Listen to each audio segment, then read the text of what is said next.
Hey everybody, welcome to the CharlieB podcast. I'm your host, CharlieB. Do you ever feel like you have so much going on and you just need to breathe? Being a wife and mother can be so overwhelming, and sometimes you just need a minute.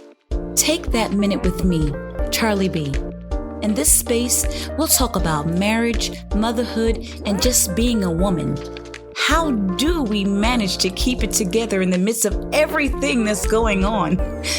We're women, and that's just what we do. So listen, this is that pull up to the house and sit in your car for a minute moment. We all need those. You didn't have to, but I'm so glad you decided to spend that moment with me on the CharlieB podcast. Let's jump right in. Hello, and welcome back to another episode of the CharlieB podcast. My name is Charlene, better known as CharlieB, and I am so glad that you took out the time to join me. It is September, and listen, everybody, I need you to grab a friend, sit tight, grab some tea and some popcorn, because we are about to be blessed tonight. We have the fabulous, the brilliant, and the beautiful Dr. Marguerite Hall. Say hello to the peoples. Hello, everyone. Hello, and Charlene. Thank you so much for allowing me to come on and join you this evening. You are so welcome. I am glowing, I'm bubbling, and I am just blushing with excitement because it's going to be a great night. And you just have so much to bring to the table, Marguerite. I call her Marguerite. We started out working together at Mutual of Omaha years ago. I don't even remember what year it was, but we clicked right away, and you are just a wonderful human being, and I'm so glad to know you and to be able to call you friend. Why don't you take a minute and introduce yourself and tell us a little bit about you? Thank you so much, Charlene.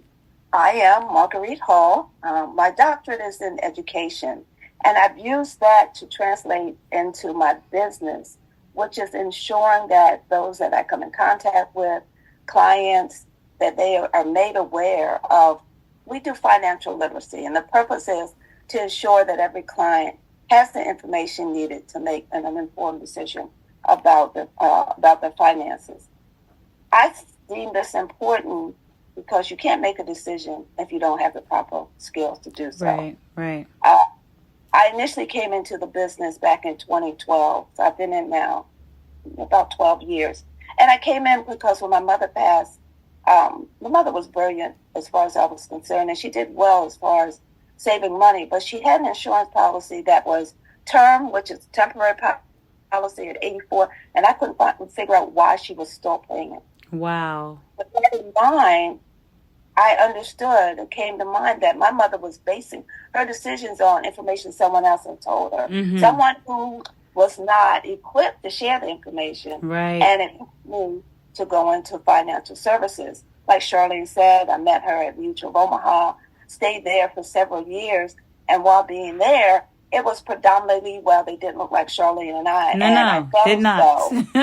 I did not have the tools, the complete tools, to meet the needs of those that look more like me. Right. So branched out. I'm now an independent broker. Woo! Working with carriers, and I'm able to give my clients a choice.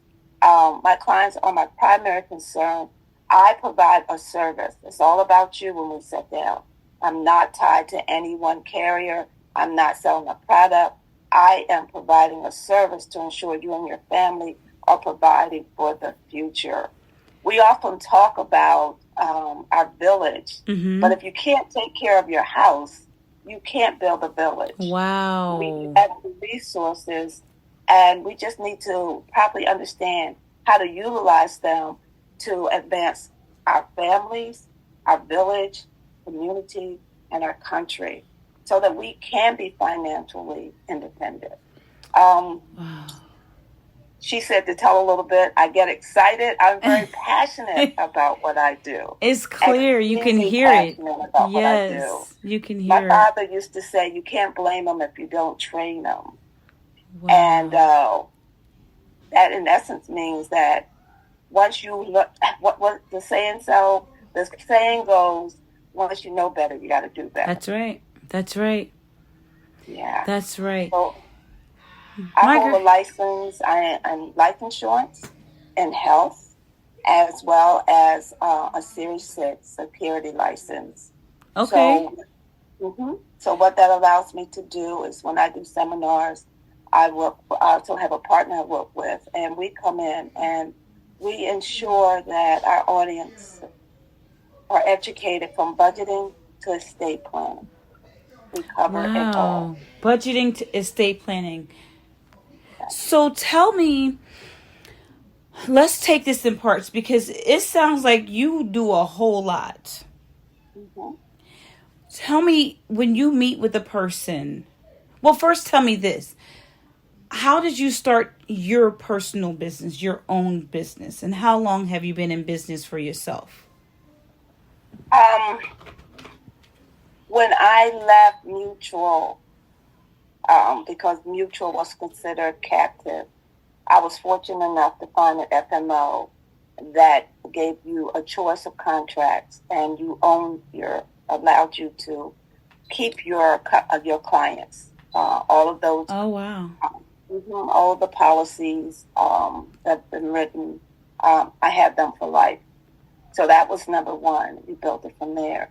And prior to the pandemic, we had an administrative individual, and she was retired from insurance. So she was great on the phone. She was great setting up appointments.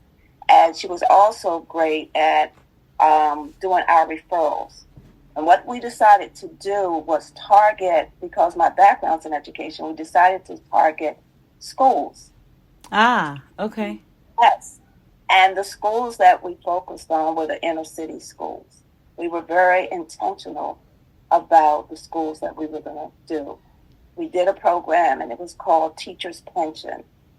And it focused primarily on closing the gap for those educators. Wow. A lot of teachers didn't realize that the pension that the state of New Jersey offers them is not the same as the check that they'll get before they retire. Normally it's there can be a gap anywhere from 40, there can be a gap anywhere from 20 to 50%. Ooh. It depends on when they started. It depends on when they started teaching, age, because they may have the years and not have the age, but right. And it depends on, now they have a scale. It depends on when you start teaching, how long you would have to teach to even get your pension, and then to go. So if you do 25, you will wind up get about 40% of your pension, depending on when you came in. Yes. So we came in. That's crazy. To talk to them about how do you close that gap? What are you going to do? And we make suggestions. Of course, first of all, you want to decrease your expenditures. Or you want probably to have your house paid off or whatever. Right. You retire. You need a new car. Get it 4 or 5 years ahead so you can have it almost. Those things that were simple. But then, again, with the cost of living and inflation, you still need to make up the difference. Yes. And so we would speak to them on how we're going to make up the difference over time. And set up a portfolio that they could independently fund. So when they did retire, they could turn it on as well. So prior to the pandemic, those were our primary audience. Again, inner city, down at the shore, and in Camden. And I love those schools. And what makes us different? Oh, I'm glad you asked. Because what made us different? Because there were also other companies that would come in. So many other companies. So many other people, companies come in. And, teachers are in their classroom, and they're study hall, and they stay in the hall all day long. At that time, COVID's made it a little different. But the difference is that we want to know about we don't want transactional. We want you as a client for life. So say, okay, Charlene, you're a teacher. And when we first met you, which is true, your daughter was young. Yeah. So during that time, we started talking about college planning, because it's not just about you. Because once we get you set, we want to know everything. So we just don't come in and write and disappear, right, and pull the commission. Right. And then we come back every year, or we contact you. Has it been any life events changing? What's going on? You know, and I love it. I love it. And that's so awesome. I love it, because what that does is, like right now, we do a lot of nurses. We got into healthcare because teachers were the worst doing Zoom during the COVID. I'm sure. Yes. They were the worst. So not to be deterred, because our message goes everywhere. Yeah. But I had a client call the other day, and she was like, I just realized I don't have disability insurance, income protection. And because she's a client, it's not transactional. And she's been a client for a while. Right. But that's how we became independent, just doing the schools and being consistent and being available. So I would hear people say, it's nice to see you. And then we would hear things like, it's nice to see people that look like us, that take time to explain. Very, very thorough, ensuring that everyone understands what we are doing and what we are presenting, and allowing them to take a part in planning their future. For example, if I sat with a young couple right now, and I just had one, they're just starting off, and basically we want everybody to start off with life insurance. Yes. She's pregnant, and they're high yielding. So there is a formula. No one should sit in front of an insurance professional and they just pull a number out of their back pocket and don't tell them why. Exactly. Right. So we show them the formula of, you're having a child, the child been in your house 20-some years. If one of you are not here, the income will be reduced. We need to replace the income. And when showing them how much that was, then based on their income, it was in the millions. So naturally, we started them off with a term policy. But we also let them look at what an index universal life policy would look like to accumulate funds inside of it. Oh, very good. Yeah.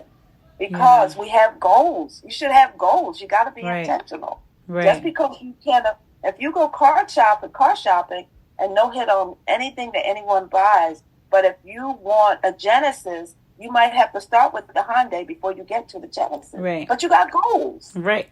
Exactly. You got to have goals. Educate.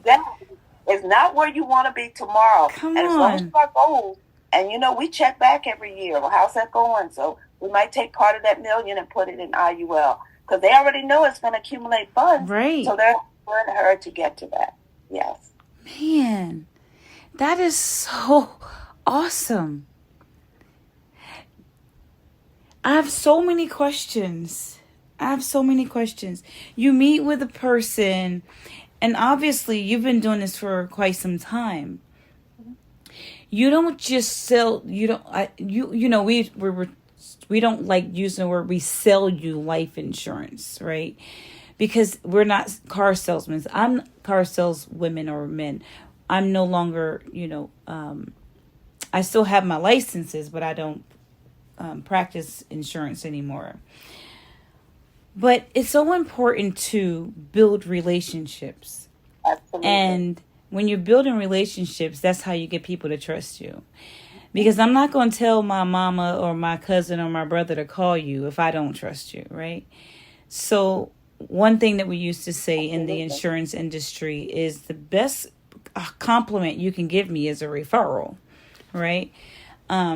So often it seems like when you see an insurance person coming, it's like, oh, close the blinds. They coming to harass us. But from what you've said, it's like you've changed the whole trajectory. You changed the scope of what people think about insurance agents, right? Because you have so much more to offer. So building those relationships is so important. Building the trust factor is so important. And, I love how you say you start with the teachers. Then you went from teachers to nurses. So you got to go from nurses to who? Truck drivers. You even mentioned short-term disability. Like, my husband is the breadwinner. He's a truck driver. If he, God forbid in the name, breaks something, we in trouble, right? So we have to have a plan in place. So to substitute that income, so we need to make sure that he has the short-term, long-term disability. All these things that is important for us as the agents, well, us meaning you, because I'm not practicing anymore, to make people understand why it's so important, because life happens, and when it does, you can be one paycheck away from losing everything. Absolutely. And when I was sitting with Tim Hutton, who's the funeral home director, life happens so fast. And you want to make sure that you have these things in place before you have to see him.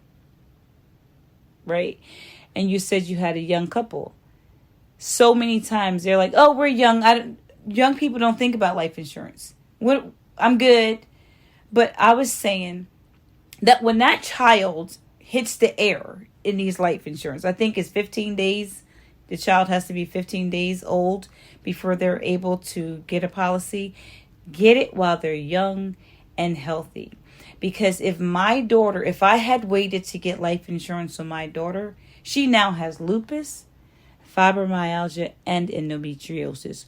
Where was she getting the right coverage from?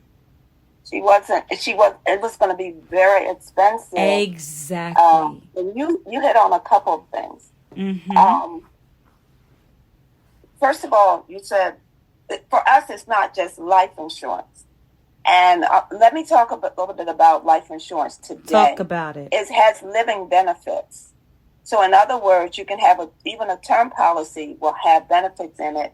So, for example, let's say your daughter got insurance. You have a policy on her before she was diagnosed. Yes. And she has a chronic illness. Mm-hmm. So she's working and she can't work. Or it's chronic illness and she needs the extra funds. That policy could be accessed to take out money because she has a chronic illness. Oh, wow. Now, I didn't even know that. I know you didn't. Life insurance policies have changed. We promote living benefits because, like you said, life does happen. Again, the type of policy I would put on a child would be an index universal life. We could probably fund it so by the time they got ready to go to school, that accumulation inside could be used to, if no more, depending on how it's funded, to assist in the education as well. Because it is inside of it. The other thing is very creative. The other thing is when you think of whole life, which is permanent insurance, yes, because there's term, it's temporary, and term is based on 10, 20, 30 years. After that, it's over. But whole life is just what it says. It's whole life. It's permanent insurance. So within that, even though it's permanent insurance, you don't have to pay for it your whole life.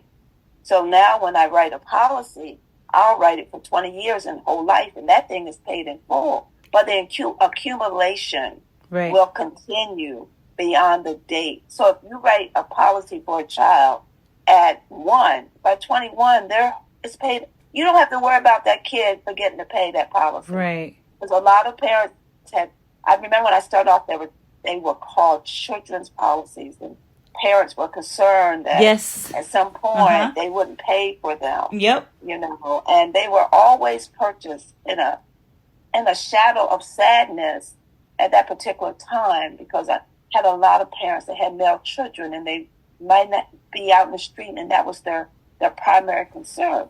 So now when I insure a young child, I'm introducing the Index Universal Life and letting the parents know we probably fund that. Then there's money inside that they can use for college or to start a business. Or Is that new, Index Universal Life? Is that a new thing? No, and IULs are not new, but they have evolved over time. Okay. We had Universal Life, and it did not accumulate to the rate that it indexed, because that is indexed. Teach me, because I remember the Universal Life. I wrote many of those, but never Index Universal. I'm like, what's that? And you hear me say the word funded, and what that means is you want it properly funded so that it will cover you to the end of life.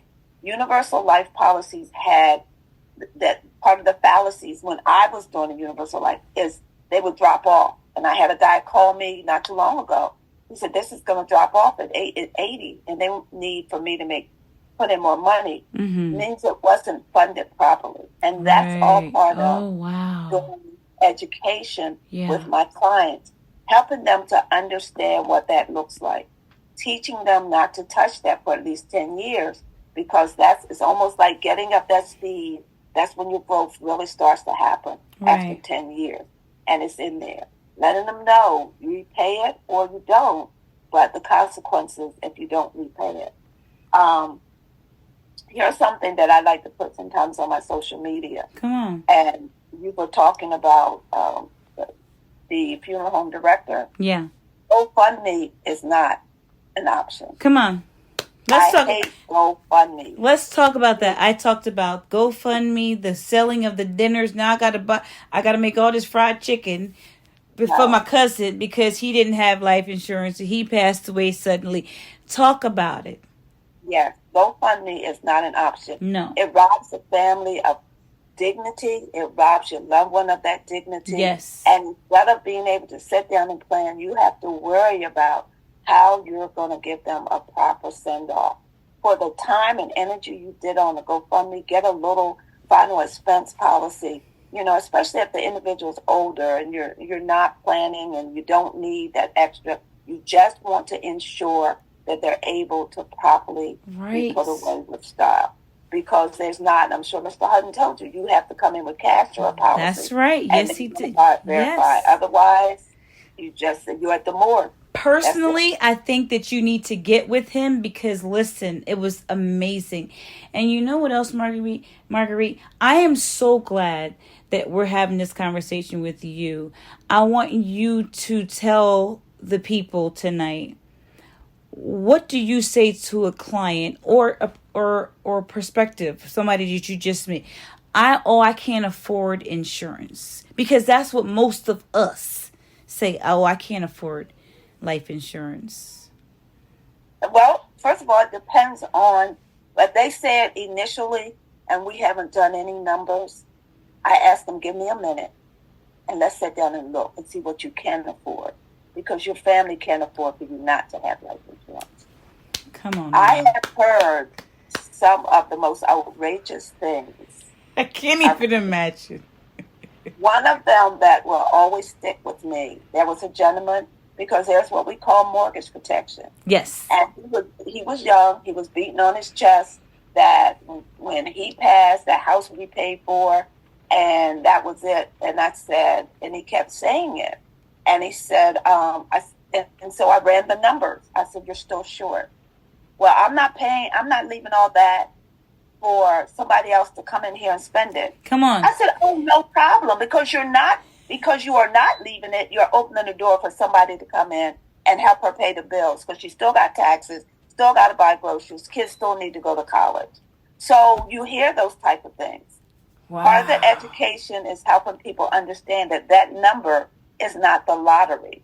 It is to replace the income that you will not be there to provide for your family. Right. That way your kids don't have to move out of the dreams don't have to stop because you're not there. Come on. And if the love is truly there, it should extend beyond you living. Why would I not want my kids to still go to college? Why would I not want them to stay in that neighborhood that they're accustomed to? Why would I not want my spouse, my significant other, to be able to live a comfortable life? And especially, with the myth that I got to have somebody in here to help me pay these bills. Yes. Come on. You Let them teaching have the tonight. opportunity to grieve you and say, I'm so thankful that mommy, daddy look Yes. in the future. I can still go to school. I can still run track. I can still go to the Olympics. I can still. And in memory, I'm going to put their face on the front of my jersey or whatever. Because And they be thought proud enough to because plan for the future. you were wise enough to leave a legacy. You were wise enough to do the financial literacy with someone like Marguerite, and now you made an informed decision, right? And your family doesn't have to worry about what they're going to do next because the mortgage is still going to be due, right? Thank you. Life still got to Life stay on. still is going to be lifing. So if something happens to my husband, I don't want to have to, now I got to sell the house. My daughter goes to college. Now she got to figure out where she's coming home on the weekends too. Right. We don't think about these things, and these are the conversations. One of the things that I said to Pastor Hutton is we need to have some funeral dinners. We need to talk about our arrangements and our plans while we're alive as a family. We get together as a family for so many different things. We get together because it's Christmas, because it's Thanksgiving. We get together for birthdays, for Easter. We get together as a family. I believe that we need to start getting together and doing some end of life planning and telling I agree with that, but nothing works like putting it in writing. There are books now. My daughter gave me one. Let's talk about it. Funeral all the way through, it's in there. Where everything is, who to contact. Put that in writing. Yes. Writing. That's what I'm talking about. Put it in writing. You said that your daughter, I missed it. Did you say she wrote a book? She gave me a whole book. She gave me a book. Because I have 3 girls, and I was telling them things. I'm like, you need to write that down. Right. And I'm like, okay, that makes sense. Right. You know, like my oldest one, I said, I would like for you to do X, Y, and Z. She said, as long as you have it in writing, I'll do whatever you want me to do. Wow. Yeah, but I'm not going to have a discussion with my sisters over because I'm like, you got it. See, I'm going to be bad enough. You're not here. I'm not going to push back. Right. On those type of things. I'm really not going to push back on that. Yeah. I love it. But we do. We need, something else that's interesting. Mm-hmm. I've had people scared to talk about life insurance as if they talked about it, it meant that they were going to die. Right. Well, guess what you are? You just don't know when you're going to die. PSA. You are going to die. Yes. Not when, not if. Like if something were to happen to you. No, when something happens to you. When? Because it is surely going to happen. So when it does, you need to be prepared. Why not get prepared now? And you know how we used to do, we can't afford insurance, but you can afford that expensive new phone you got and those new sneakers you got and how many things you got on your cable and the apps on your phone and all these things that we decide to afford, but you can't afford life insurance. And one of the ways to that I address that, because you don't want to go and you don't have permission to tell people how to handle the money. So I have them show me. So I will have, especially if I know that this is going to be an ongoing client, we have a complete form, and they do what we come in. It's an expense sheet. It's not even a budget, but we let them see.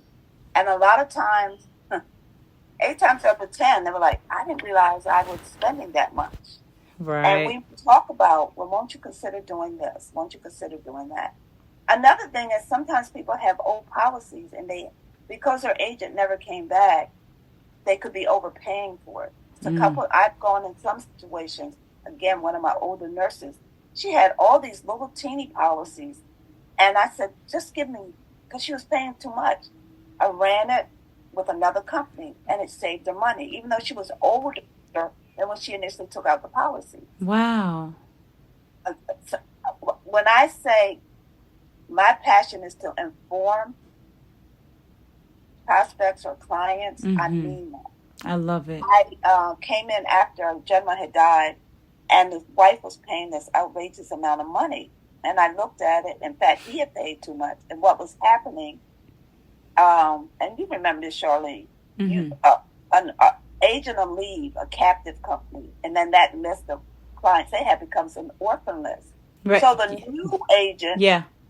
gets it. So unless most of the time the new agent's focus is, well, I need to sell them something else. Otherwise, I'm just going. What am I And getting this out of was it? Right. happening. And every time the husband was called himself upgrading, it was astronomical what he was paying in insurance. Wow. And she was too. So when we met, I gave her we did another policy, we shaved off almost $150 a month. Whoa. Yeah, it was a lot. And it was only because of the way it was set up. Incredible. Only because of the way it was set up. And she didn't know the right questions, but she told her sister-in-law, again, it was referral, and her sister-in-law said, you need to talk to Marguerite. Plus the fact, I'm a widow, so she felt like she would feel more comfortable. Right, relatable. I love it. Yes. Wow. You said earlier, and you're absolutely right, it's the relationships that work. Absolutely. The relationships, referrals. I had a lawyer came, she needed insurance. And when I got finished with her, I got her mom, her two sisters, and their husbands. See? Everybody, and their kids. And for some reason, a lot of times we fear asking the questions about insurance. And you don't know till you ask. I try to make it very, very easy and relaxed to get the information you need. I'm going to show you all your options. And then when we get finished with insurance, just like if I was talking to you and you mentioned your husband, income protection. Yeah. If that's a field, I have a special carrier just for truck drivers because everybody doesn't offer. I'm sorry, what? It's a special carrier just for truck drivers because everybody doesn't offer disability income for truck drivers because of that occupation. Yeah. Yes. There's a carrier out there. That's the beauty of being independent. There's a carrier out there for everything. And when you have the right FMO, they will go seek that carrier out for you. And FMO is I call it like the mall of carriers. Mm-hmm. So once you're connected to the right one, and they'll go out and search it out for you. One of the myths I've spoken about earlier. You're breaking it down tonight. I want to eliminate right now anybody listening. Come on. All you have is accident insurance. Unless you have an accident and die, your family's not getting paid. Don't forget to like, share, and subscribe to the show. You can also like my page on Facebook at the CharlieB Podcast. Now, before you get out of the car and go to whatever is next, take a deep breath and remember, this is what you were created for. God gave you a different kind of strength, and whatever it is, you've got this. So again, thanks for tuning in. Really, you didn't have to, but I'm so glad that you did. Join me next time right here on the CharlieB Podcast.